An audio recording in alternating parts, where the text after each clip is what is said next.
BBC gahuza miryango ivugira i Nairobi kuri metero 19 na 31 ku mirongo ya FM mu biyaga binini no kuri internet kuri BBC gahuza akaburungu.com.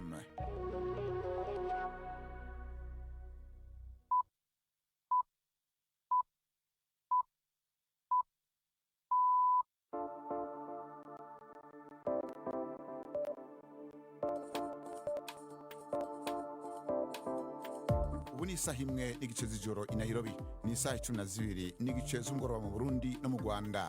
Muri kumwe na Bernard Bankukira. Turabanukije kandi tubaha ikaze bakunzi mwese wa BBC gahuza miryango. Turi kwa kane igenekerezo ry'icenda ukwezi kwa kane umwaka w'2026. Izi ngingo zigize amwe makuru tugiye kubashikiriza. Mu gihe u Rwanda ruri mu ndwi yo kwibuka imyaka 32 habaye genocide, raporo ya leta igaragaza ko intambwe y'ubumwe bwiyunge manyarwanda igeze ku rugero rwa 95 aho mbere abishi n'abiciwe basubije hamwe. Nari mfite imfunguzo z'icyumba cye nashoboraga kumugirira nabi. Mubonye ngiye kwikubita hasi kubera igihunga cy'ubwoba arambira ati humura. Kuri genocide nyene sentare isubiramwo imanza mu France yigijeyo umunsi wo gutangaza ingingo yayo ku kirego c'abatemera ko urubanza rwa Gate Habyarimana rudafise ishingiro yo kuburanishwa. Naho mu gihe hari agahengwe hagati ya Leta Zunze Ubumwe za Amerika na Iran, Israel yo ivuga ko izobananya ibitero kuri Liban, ivyo Iran iyamiriza. No munsi kandi turi kwa kane turafitiye igikino urunana. Amakuru ahagarariwe na Anne-Marie Niwemwiza. Idoni mukanya nyuma makuru avuga hiyo no kwisi dushikirwa na Jidas Hunde Muntu. Perezida wa Iran Masoud Pezeshkian yavuze ko ibitero vya Israel kuri Liban bihonyanga amasezerano y'agahengwe yashizeko hagati ya Iran na Leta Zunze Ubumwe za Amerika. Yashimangiye ko ivyo bitero bibandanije bishobora gutuma ibiganiro bitekanijwe kubera muri Pakistan biba nkaho ataco bimaze, agakangisha ko Iran ishobora kuyihora. Masoud Pezeshkian yavuze ko amaboko yabo agoma ku nkoho yagabirije. Haracari ubutandukane budasanzwe hagati y'ivyo Iran isaba n'ivyo Amerika isaba. Iran ibandanya yemeza ko Liban iri mu byo bumvikanye mu masezerano y'agahengwe, ariko Amerika ivyamirira kure. Iran ntiyemera kandi guhagarika canke kugabanya guhingura uranium, mu gihe iki kiri mu bintu nyamukuru Leta Zunze Ubumwe za Amerika zisaba. Umushikiranganje wa mbere wa Israel avuga ko yasavye ibiro vyiwe gutangura ibiganiro vy'imbona nkubone na leta ya Liban vuba hashoboka. Netanyahu yavuze ko ivyo biganiro vyo kwibanda hanini ku kwaka ibigwanisho umuhari Hezbollah no gushiraho imigenderanire yubakiye ku mahoro. Yavuze kandi ko yashimye akamo katewe n'umushikiranganje wa mbere wa Liban kajanye no gutunganya Beirut ku buryo atabikorwa vya gisirikare bihabera. Iri tangazo rije inyuma y'amasaha make Israel isavye ko abanyagihugu baba mu burere bwegereye umugwa mukuru Beirut mu manuko bwawo, inyuma kandi y'umunsi umwe igitero ca Israel cahitanye abantu amajana. Iyi ni BBC. Umukuru w'urwego rwa Iran rujejwe inguvu za nucleaire yamiriye kure iciyumviro cose coza gitegeka Iran kugabanya guhingura uranium, igisabo nyamukuru ca Leta Zunze Ubumwe za Amerika. Ibi vyatumye hongerekana impungenge ko agahengwe kashitsweko gashobora kudashikana ku mahoro arama. Ni inkuru ya Sebastian Asher mwumva mwijwi rya Anne-Marie Niwemwiza. Ntiyaramenyekana neza ufata ibyemezo bikomeye muri Irani nyuma yuko bamwe mu bayobozi bakuru bishwe. Gusa bamwe mu bayobozi muri Irani bagiye batangaza amagambo anyuranye n'ibyo Amerika yabaga yavuze ko byashingirwaho ibiganiro hagati y'impande zombi biteganyijwe kubera Islamabad muri iki cyumweru. Kuva intambara yatangira, Leta Zunze Ubumwe za Amerika na Israel bakomeje gushimangira ko intego nyamukuru ari ugusenya burundu ubushobozi bwa Irani bwo gukora intwaro kirimbuzi. Umunyamabanga wa Amerika ushinzwe ingabo Peter Hegseth yavuze ko Iran igomba kureka uranium itunganyije, bitaba ibyo Amerika ikajya kwifata ku ngufu. Amagambo y'umuyobozi w'ikigo cya Iran gishinzwe ibya nucleaire hanyuranya n'ibi, akagaragaza ko ibiganiro bigiye kuba bishobora kutoroha.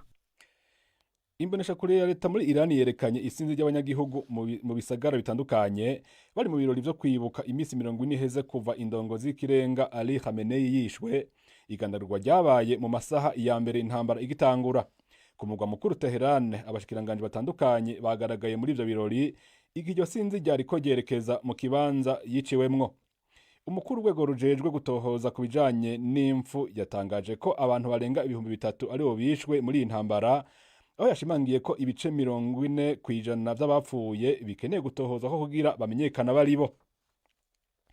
Umutegetsi wo mu ntara ya Borno mu buraruko bwa Nigeria avuga ko umusirikare wo ku rwego rwo hejuru yiciwe mu gitero c'abajihadiste caje kigana ikirindiro c'abasirikare.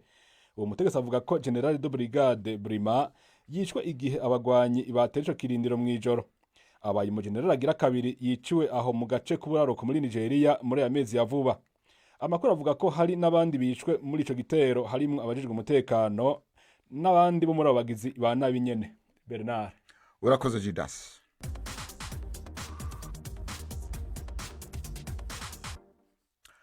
Aya makuru n'ubundi tubandanize ku ntambara mu rusuruko rwo hagati, nubwo Iran na Amerika vyumvikanye ku gahengwe ntibihuza kubijanye nuko Liban nayo irimwo muri ako gahengwe.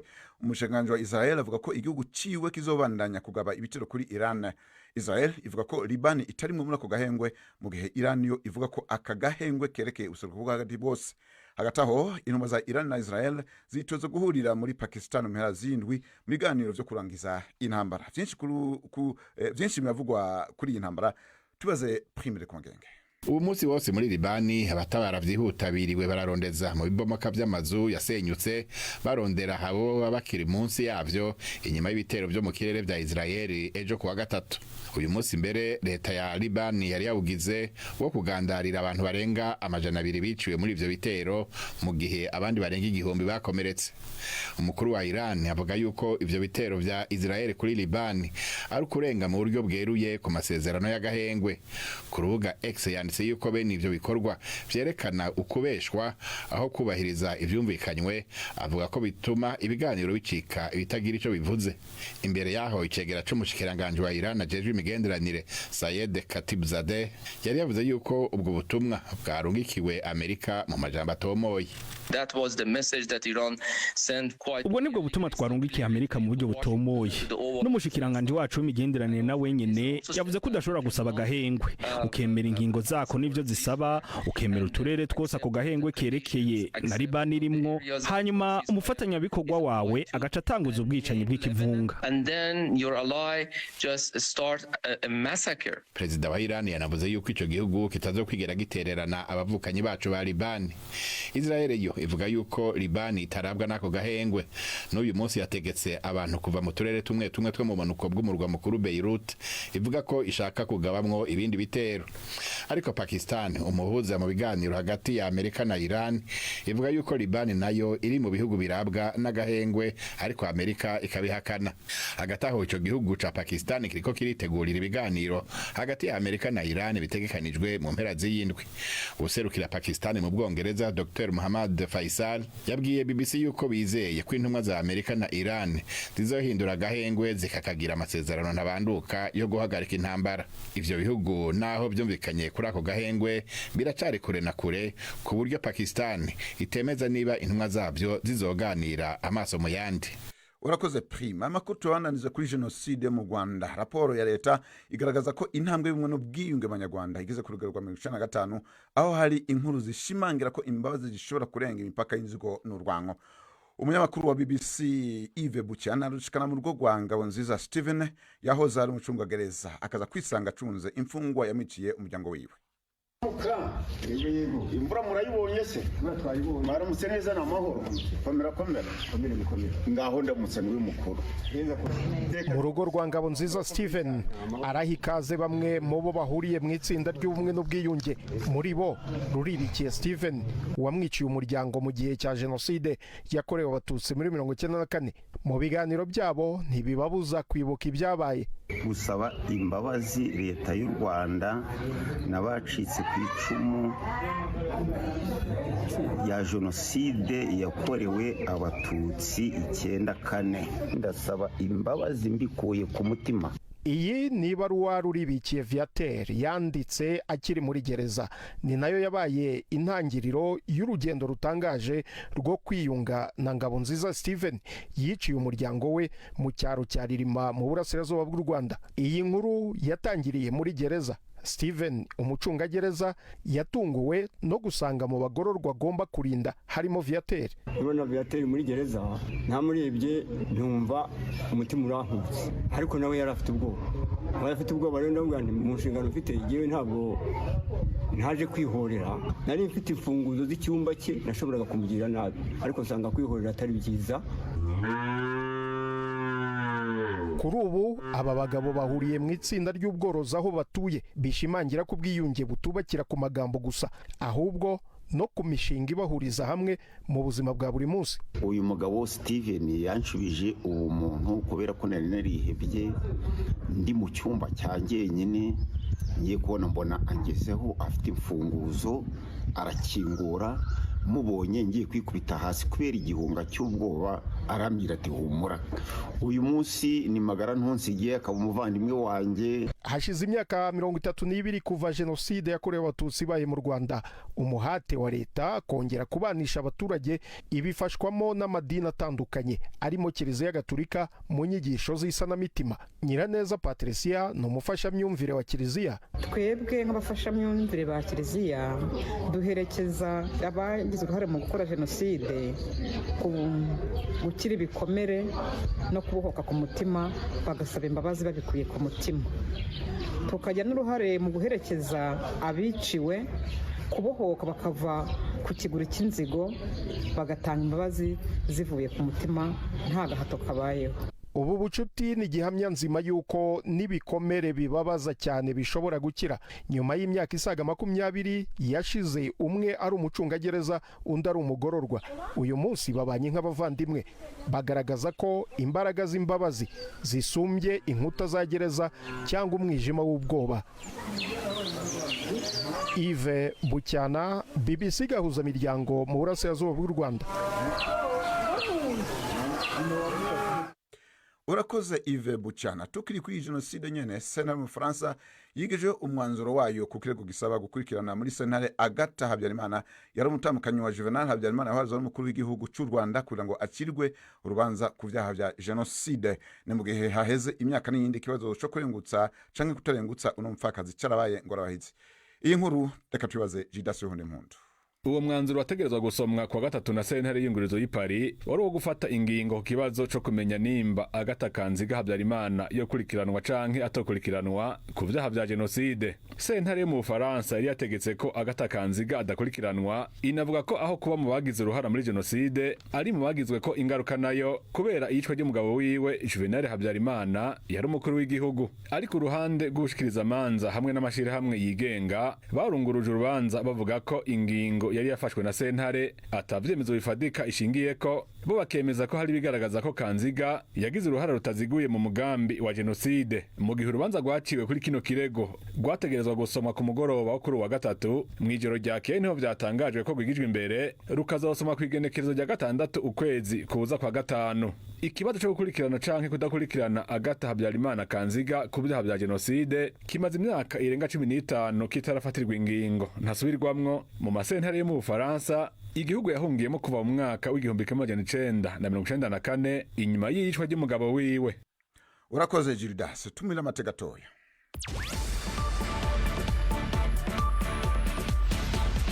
BBC Gahuza Miryango yabateguriye uburyo bwo gupakura ibiganiro byayo mukabibika muri telefone ngendanwa zanyu no kuri computer, mukaza kuvyumviriza igihe cyose mubishakiye. Ibiganiro bya BBC Gahuza Miryango mukunda nk'amakuru, imvo n'imvano, urunana, ikiganiro cy'abagore cyangwa bazamuganga, ubu biraboneka kuri podcast. Ja ku rubuga rwa BBC Gahuza Miryango ariko bbcgahuza.com urondera hari podcast. Amakuru yose y'uburyo podcast ikora n'ukuntu wayishyira muri telefone yawe byose urabisangayo. Pakurura ikiganiro ukunda canke amakuru wumvize uko ushaka aho uri hose, ntusubire gucikwa na kimwe. Teramana n'ibiganiro bya BBC Gahuza Miryango kuri podcast.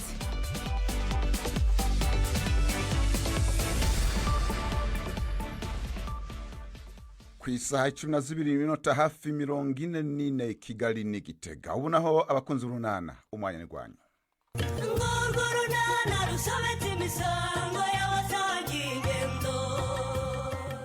Reye mu ngama cyo kwigarurira Chris hagati aho rangwa ida mu maganya n'urunana. Mukecuru ugira amatsiko koko. Wasa ntegire nyirabazu. Ndagira cyane naho ubundi se Imana yibutse umuja wayo ingirira neza pe. Ubigiye kumpa kandi kuzukuru. He baba we. Meze ubu rwose umugore wa Karemerera atwite. Urumva rero ko ari amashimwe gusa. Sinshobora gusiba misa. Isibye naba ndi nyamwanga iyo byavuye. ariko mayi ubwo ntiwumva abandi babyeyi. ariko yo rangwe da nuko ari wowe ubundi ntiryakansohotse mu kanwa rwose. umukazana wanjye ntashaka ko hari umuntu umenya ko atwite. biracyari ibanga ry'umuryango rwose, ariko nyine wowe uri inshuti yanjye cyane, ntacyo naguhisha. turi inshuti kuva kera kuko Nyirabazo, niyo mpamvu nanjye nta kintu njya nguhisha pe. mu isi nyine niko bigenda, bamwe baba barira abandi bishimye. niyo hari amarira se kandi. Nyirabazo, ndakumva rangwe. ntubona ko wazanywe imbere y'Imana no kuyishima? ndakumva. ubu njyewe nazanywe n'agahinda n'umubabaro, nkeneye kubibwira ibimbabaje ngo intabare pe.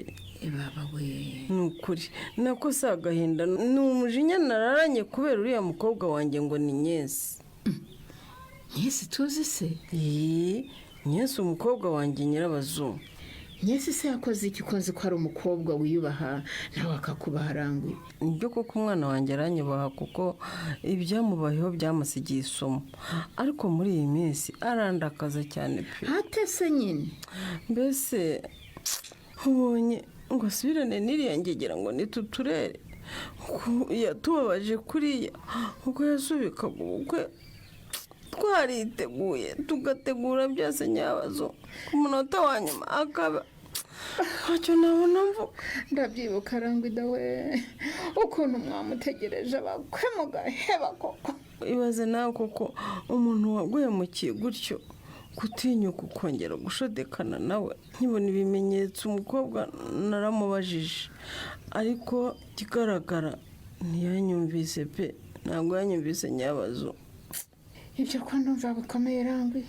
niba umukobwa atakumvira ko bishoboka ko agikunze uriya musore, urabikemura ute mwana wa mama koko? wese bite ko mbona nta morali kandi uvuye muri siporo we? ese uw'amaso ntaguha koko? siporo yo nayikoze rwose, ariko nyine nagahushije. ngese mbyumva rwose uyu munsi Kirisi ntayo yagiyemo. umenya atari ukutayizamo gusa, ahubwo afite akandi gaca ahindiramo sori nawe. bagaca ahindiramo cyane rwose. niko bimeze rwose, amakuru ndayafite ko Rutindi rumara inkwi yongeye kwiyinjiza mu kibuga. ngo ngwikiriya. aha hari uwababonanye ahantu bafunze inguni baganira ngo yisetsa Kigali wese. umva mba numva ntanashaka no kubitekerezaho rwose, kuko naraye mpamagaye Kirisi ntiyananyitaba. uziko nanjye numva ndakaye, ariko umuntu wamutsinda igitego cya mbere bakamutsinda icya kabiri ntabone ko yatsinzwe kuko akigarura mu kibuga. uriya mukobwa umenya amatwi ye n'amarangamutima ye rwose byarahuye bigakwamira ahantu hamwe, akaba adashaka kumva koko. sinumva rwose ukuntu Anyesi akihoma kuri Kirisi n'ukuntu yagiye yihoma inshuro nyinshi bikomoka. ubu rero imitima yambanye igihumbi sori. ndatekereza kujya mu rugo mu kiruhuko, nkongera nkatekereza Kirisi, nkaba ndasimbutse ngeze kwa rumara inkwi utamworoheye, bikanyivangavangana neza neza. maze rero wa mukobwa we, uramutse uvuye i Nyarurembo waba uri umupfayongo, mbikubwiza ukuri rero. n'ubundi cyiza ni ukutagira aho njya sori, ngacunga izamu ryanjye kuko ndangaye gata igitego cyakwinjira. ariko rero Kirisi nawe rwose hari ubwo ntamwumva. iyo areba umwana mwiza nkawe ko kumushaka ukanabimwereka, akarenga akajya gufunga inguni na Rutindi uriya rumara inkwi, kuko buriya aba yumva ameze atewe.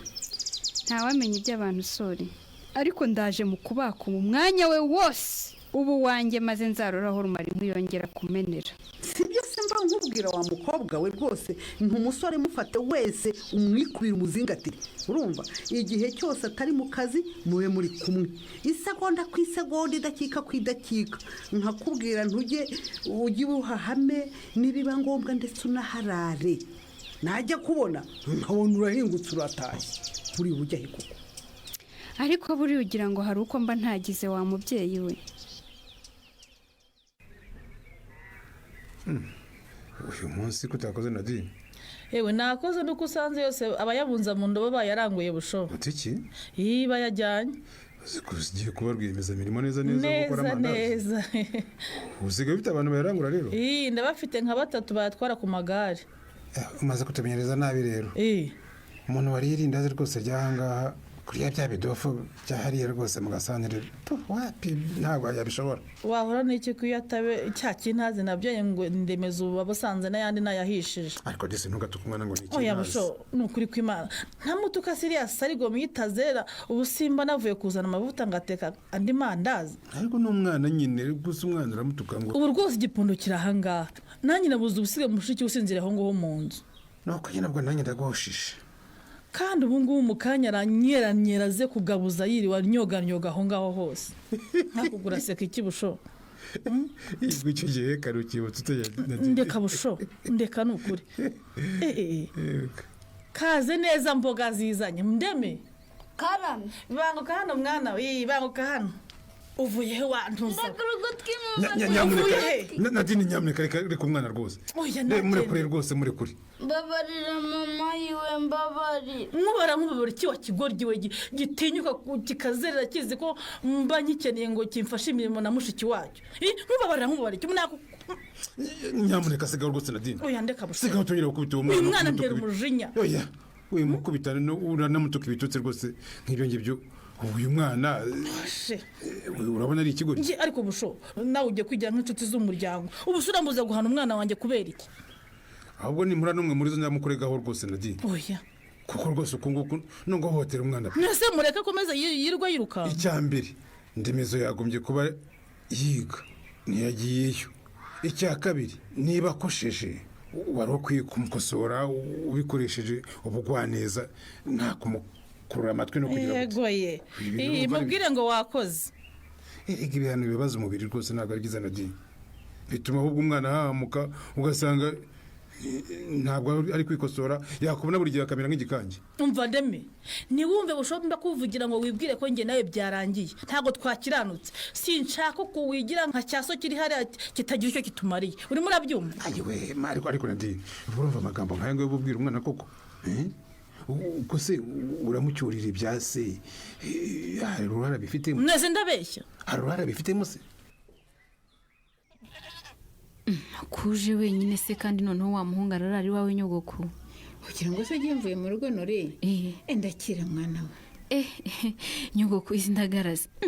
Zose se nizo tuzaniye. Ndazibaguriye rwose. Erega we namije mwembe mukeneye indyo yuzuye ikomoka ku matungo siko batwikijije se. Nukuri murakoze mubyeyi mwiza. Wanteye ishema rwose ugiye kuma kandi kuzukura. Maze ugutetse ibyo urya ujye ushyiramo izo ndagara urya indyo yuzuye. Umwuzukuru wanjye uri mu nda ashishe yumva. Niko bimeze rwose kandi amabwiriza mpabwa n'abaganga kugira ngo ngire ubuzima bwiza n'umwana ntwitamererwe neza nzayubahiriza pe. Ndahari rwose ngo nkube hafi. Murakoze cyane kandi rero ntugiye ngo nyine twakwimya agatebe uko mudusanze niko turi rwose niba bishoboka turicarana hano ku musambi. Ahubwo ngiye kubikubaza niko Karame intebe mwagiraga ha mu nzu zagiye. Aha ibyacu se wa mubyeyi we ukira ngo bizoroha.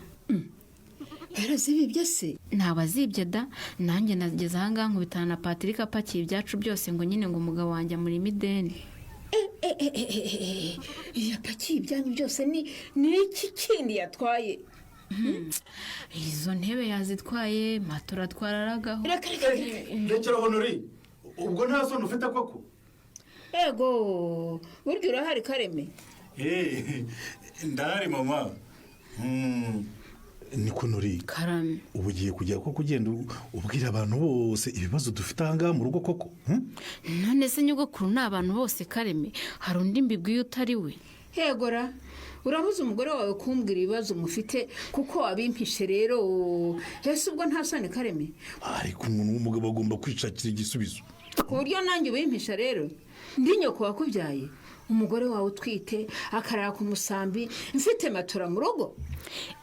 Kandi kuko nyogokuru afite matora imanitse amanura uko abonye abashyitsi Kareme. Iyo umbwira se sinari kubatiza koko ntundarize umukazana hasi uzi ko nkwitiye umwuzukuru ariko.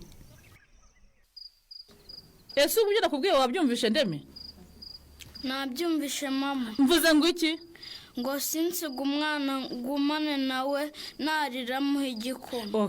Ugisuke ugihoze neza ntumere umwana igikoma gishyushye kandi urumva? Yego. Ndemeze wamenye tongera kuzerera kuko nibibeshye ukagira aho unjyanira umwana ndaza tube babiri. Gute se mama? Aho nuyumvira gute siki? Ni gute turi bube babiri kandi turi batatu? Ngweke? Njyewe rimwe, wowe kabiri, umwana gata. Cyakora ntiwabuze byose umwaka wamaze mu rugo mbonezamikurire wavuyeyo uzi gusoma no kubara. Kari we wahanyweye tugahunga twagaruka sinsubire kwiga. Vana ayo magambo aho ngaho ndeme. Urabizi ko so nta cyamfasha ngo ubone icyo ukeneye ugiye kwiga. Urimo urabyumva? Nta kibazo. Ndagiye rero ukora ibyo nakubwiye. Urumva? None se mama, kusize igikoma cya bebe wenyine kandi nanjye nshonje. Uti iki ndeme? Ndashonje wanyimye n'irindazi rimwe. Nari kuri rwandikuye ndeme ko so Stefano akeba yampaye ngo nkuhahire. Ariko ubu sinagowe. Mweke? Kwa papa mama ndutiye yanyimaga ibiryo none nawe uranyima ibiryo kandi uri mama wanjye. Uburyo urahari Leya? Mbonye itara ryaka ndabibona rwose ko hari kandi numvaga bagiye kumureba da. Ndi hano rero. Ariko rero nyamara nawe rwose urumupfayongo Leya. Ni gute ugorobereza ahangaha ukareka imbeba zikakwiba urumva kandi ufite rwagakoco? Sinsobanukiwe neza sori. Unyumvire imbeba mvuga ni rumarinka. Rwagakoco mvuga nayo ni umwanya wawe. Urumva? Nk'ubu ngubu koko uri mu biruhuko wari ukwiye kubyuka kare nk'uko ubyuka n'ubundi ugiye ku kazi mbere y'uko Kirisi ajya mu kazi ukabuhateye amatako. Ibyo se bigahurira he n'imbeba na rwagakoco? Unyumvire ariko munyumvire. Nese urumva nyine uramutse uhageze kare agihari yagusigiwe nk'umuntu nyine uri bumufashe kwita ku rugo rwe. Urumva ukamutekera ku manywa yaza kurya agasanga ibiryo yewe ndetse atanabona umwanya ukabimushyira ku kazi mukaza gutahana nimugoroba. Urumva ko rumara nk'iyamenera hehe ubikoze utyo? Genda sori nuza ubwenge umenya ntaho umuntu yaguca ngo agutwaratana. Banza bitabiye telefone numve gusomera. Pardon sori ni mama umpamagaye kandi tuvugana umwanya munini turaza gusubira. Sawa ngaho mwitabe. Alo mwiriwe neza mama nako muraho? Urahari wowe Leya? Niko muko ubu uri hehe? Ni wowe umbaza ngo ndiye nkaho utazi aho mba mama? Numbwire ko utari mu nzira uzina rero kuko rwose twiriwe tukwitegura ahubwo ni ibirori mu bindi. Ngwiki? None se twavuganye ngo iki wa mwana we? Ntitwavuganye yuko mu kiruhuko uzaza n'ahangaha utuzaniye umukwe? Ibyo twabyumvikanye ryari koko mama? Ntumpinduke kandi twaragusabye kumuzana na so mukavugana wa mukobwa we. Ntumpinduke. Njyewe rwose ndi Nyarurembo nta na gahunda mfite yo kuhava. Ntibishoboka Leya. Ibyo bintu ni wabidukora rwose. Nako sinabona aho mpera mbwira se amagambo ngayo n'imvune yagize avugurura inzu. Nuba akaba yagiye gusengera izati bwakiriza umukwe we sinabona aho mbihera pe. Aho ntimunyumvira ariko se uretse kwipanga Kirisi yigeze avugana namwe ko azaza aho ngaho mu rugo koko mama? Njyewe se nigeze mvana ijambo mu kanwa kanjye rivuga ngo nzabazanira Kirisi ku munsi uyu n'uyu? Leya ntiyorohewe. Iki gitutu cy'ababyeyi bazagikizwa n'iki? Naho mu kiganiro Urunana cy'ubutaha. Ikinamico Urunana mwitegurirwa n'umuryango Urunana Development Communication mukayikurikira kuri radio BBC kuwa kabiri no kuwa kane saa 12:45 z'umugoroba. Ikinamico Urunana kandi mwayikurikira kuri YouTube. Kuyigeraho andika ijambo Ikinamico Urunana Official maze utange n'ibitekerezo. Uramutse ufite ikibazo cyangwa igitekerezo kandi wifuza kutugezaho watwohereza ubutumwa bugufi bwanditse kuri telefone igendanwa 0783 18 10 64. Mushobora kandi kunyuza ubutumwa kuri page yacu ya Facebook. Kuyigeraho no kwandika ijambo Urunana. Tubibutse ko tubagezaho ikiganiro gikuyemo ibice by'Urunana twumvise mu cyumweru. Icyo kiganiro tukibagezaho ku cyumweru saa 9:30 za mu gitondo na saa 11 z'umugoroba kuri BBC. Dusubikiye ikiganiro Urunana cy'uyu munsi naho butaha. Ni kuri kino gikino Urunana rero turangirije kamakuru yacu kuri uno wa kane imbere kwa sezerano ruse kusako umushikanganje wa mbere wa Israel yavuze ko yategetse leta yiwe gutanguza vuba hashoboka ibiganiro bitaziguye na leta ya Liban. Yavuze ko bizoshimikira ku kwaka ibigwanisho Hezbollah no kubaka imigenderanire myiza. Amakuru yarahagariwe na Anne-Marie niwe mwiza muhinga bw'izuma yari Sharon Geruto. Bernard Bankukira nabashikirije nkaba ndabashimiye muguru mwiza umunsi mwiza canke igitondo ciza bivanye naho muherereye mu mpande zitandukanye z'isi.